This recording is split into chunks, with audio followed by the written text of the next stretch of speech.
The week between Christmas and New Year's is usually peaceful in Germany, but Gelsenkirchen was about to make global headlines. A daring, real-life Ocean's 11-style heist had just unfolded at a local Sparkasse bank. The robbers struck during the Christmas holidays, exploiting the city's slow pace and the bank's extended closure. They had days, not minutes, to execute their plan, hidden beneath the city's festive calm.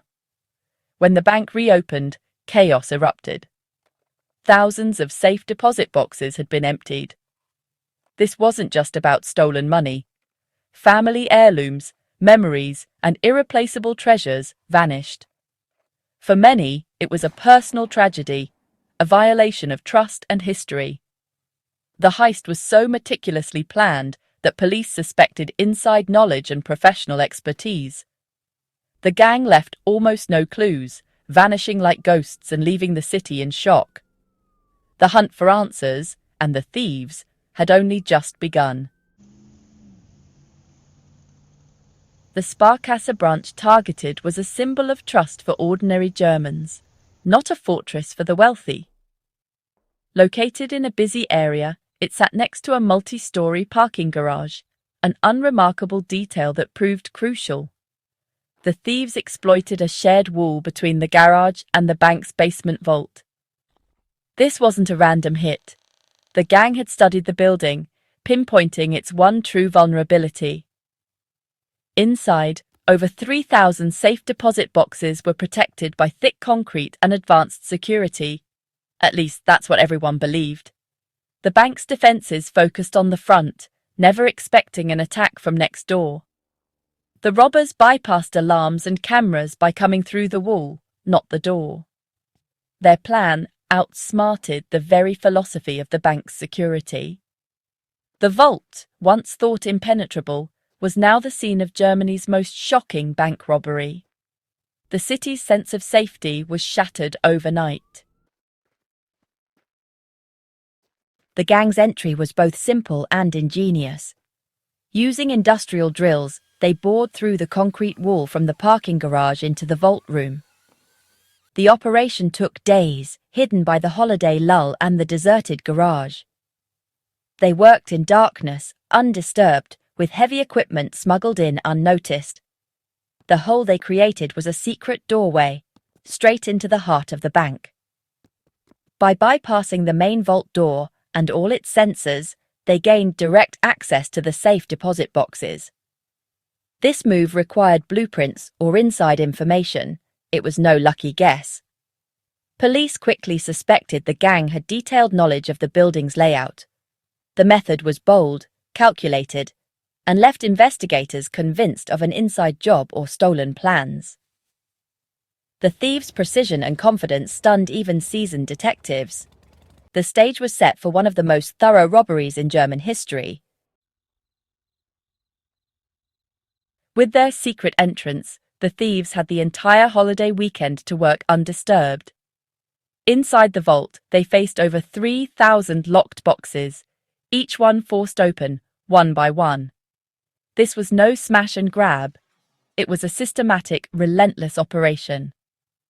Over 95% of the boxes were emptied, their contents sorted for anything of value. Cash, gold, jewellery, all swept up, while personal documents were discarded. Witnesses later recalled seeing men with heavy bags in the parking garage, likely carrying the loot. The total haul was estimated at 30 to 90 million euros. After days inside, the thieves escaped the way they came, leaving devastation behind. The vault, once a symbol of security, was now a scene of organized chaos. The city awoke to find its trust and its treasures gone. The heist might have gone undiscovered even longer if not for a fire alarm early Monday morning. Police believe the thieves set a small fire to destroy evidence before leaving. Firefighters arrived to find smoke, chaos, and a perfectly round hole in the vault wall. The main vault door was untouched, but the side wall was breached. An unbelievable sight. Inside, thousands of boxes were ripped open, papers and empty cases strewn everywhere.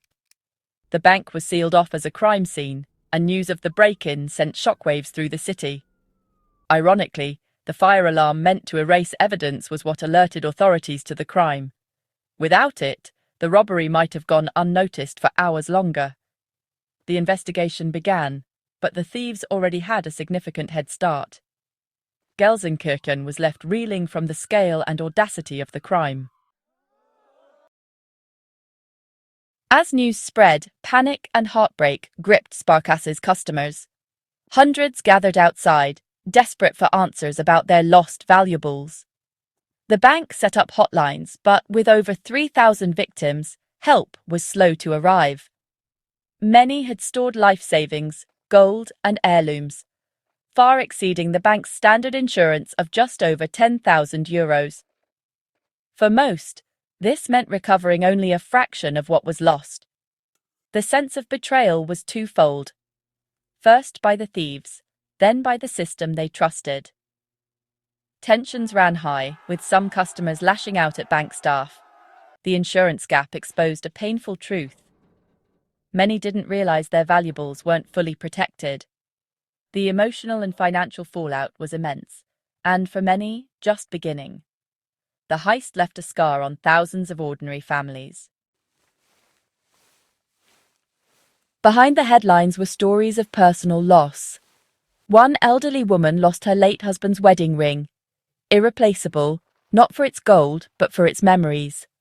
A family's collection of gold coins, passed down through generations, vanished, along with their history. A small business owner's cash savings for expansion were gone, dreams shattered overnight. The vault had seemed safer than home, but now even banks felt vulnerable. Victims described feeling violated, as if their private lives had been invaded. The stolen items were more than valuables. They were pieces of people's lives and legacies. The psychological toll was deep, with trust in institutions broken. The Gelsenkirchen heist proved that the true cost of crime is measured in memories and peace of mind. For many, the loss could never be replaced. The manhunt that followed was one of Germany's largest, but the thieves had covered their tracks well. The fire destroyed most forensic evidence, forcing police to rely on security footage and witness accounts. Cameras in the parking garage captured men with heavy bags and a black Audi RS6 leaving before dawn. The car's plates were traced to a vehicle stolen weeks earlier, a classic move by professional gangs. The Audi was likely dumped and destroyed, leaving police with few leads. Investigators appealed to the public and scoured data, convinced the gang had pulled off similar heists before. The search became a race against time, with every clue painstakingly analysed. Despite the challenges, the investigation pressed on, determined to catch the culprits. The Gelsenkirchen robbers had vanished, but the hunt for justice continued. The city and the country demanded answers. The Gelsenkirchen heist will be remembered as a turning point in German banking history. It exposed the flaws in traditional security and forced banks to rethink their defences from every angle.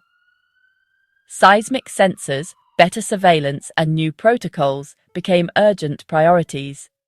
The robbery also highlighted the limits of safe deposit insurance, prompting many to seek private coverage.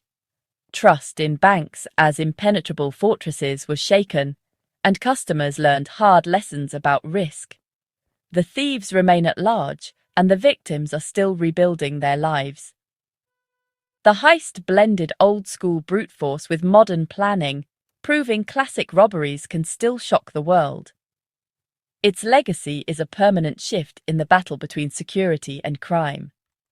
The story of Gelsenkirchen is a cautionary tale, reminding us that vigilance must never rest.